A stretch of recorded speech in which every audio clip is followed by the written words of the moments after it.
Welcome back everyone to another review. This week we are tomb raiding with the likes of Lorain, a sci-fi stealth platformer made in the Unity engine and made by MR.OverLord. But enough talk, let's just get right on into it. So, in a post-world, both magic and tech developed so much. However, combining the two is seen as heavily taboo, which I find incredibly stupid as hell. Why wouldn't you combine something like that? Essentially the best of both worlds. It's like people who unironically dismiss MMA as this crude little thing. Thankfully, one person realized it. The two must come together, and that person is Lorain. After getting rejected from a church, and I guess the tech side of it as well, a band of adventurers find her and encouraged her on her endeavor of combining both magic and tech and breaking this taboo.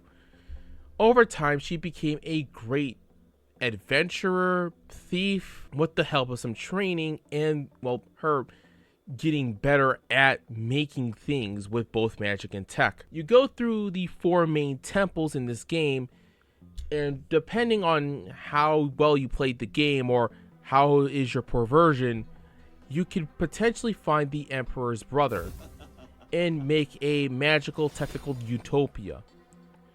Like I said, there are multiple endings in the game depending how well you play and all that, but that's the ending I got.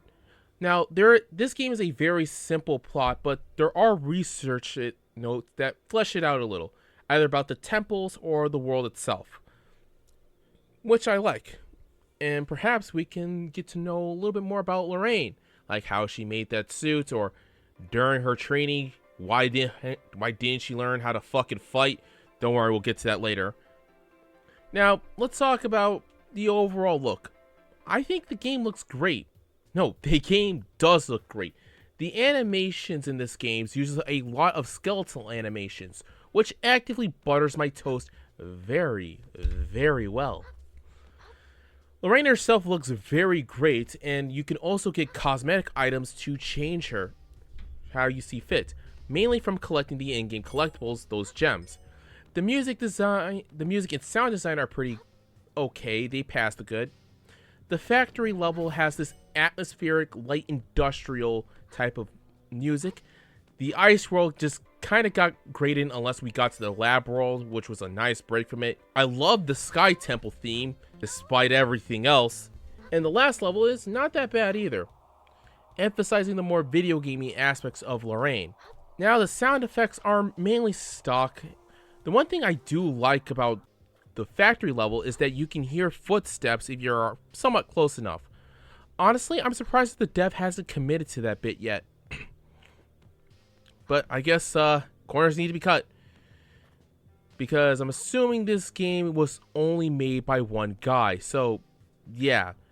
Now, this game, like I said in the intro, is a stealth platformer, and I use the word stealth rather loosely because you can easily get caught in this game, and there's very little ways of running away or defending yourself. Because during Lorain's training, I guess, she didn't learn how to throw a proper punch or any kind of martial arts in general. And hell, why the hell didn't she make a camouflage function for her suit?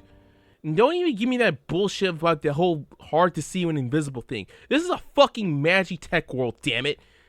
Or hell, have a gun or a knife to protect yourself. Now, technically you do have a way of defending yourself in overdrive mode. However, this mode will only get you so far, and it takes up a lot of your shield. And sometimes you'll involuntarily change, and when that does happen, you better be at a good spot to recharge your shields, otherwise good luck, fucker. And keep in mind, you don't have any health pickups. You can't find a way to get any real form of health back. And that's kind of the one thing I don't like about this game. You cannot get health back.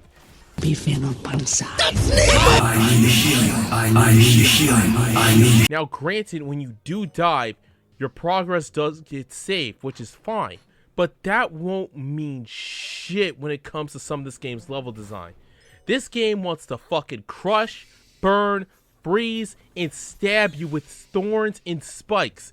The Sky Temple, like I said, is honestly my least favorite, mainly because of the thorns. I feel like this whole world was like, fuck it, we made this level on a Sunday. And especially the boss. I really hate the Third World's boss so goddamn much.